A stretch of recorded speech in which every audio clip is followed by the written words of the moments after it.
When people feel fear, why do they often also feel shame and guilt about being afraid?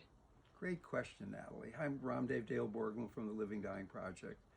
And when we feel fear, we're feeling the earliest emotion, the emotion that was learned when we were a tiny, tiny baby before any other emotions. So that one of the things that happens when we feel fear is we feel very small, we feel incompetent, we feel lost in the fear. So that we feel guilty and ashamed about that because we don't feel competent to do something about it. The second thing is that when we feel fear, we're often lost in the feeling itself because it's such a strong emotion. And is it possible to have some space around the fear so that then, in that case, we won't feel tiny and ashamed and helpless? We'll be able to let the fear come and go, and the guilt and the shame won't be appearing in the way that it often does.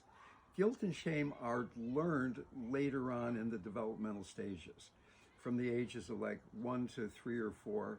Fear is learned in utero to 1 year old, so that very early on, that feeling of fear, it's so overwhelming because we were really helpless then. We're not helpless anymore. We can be with those emotions.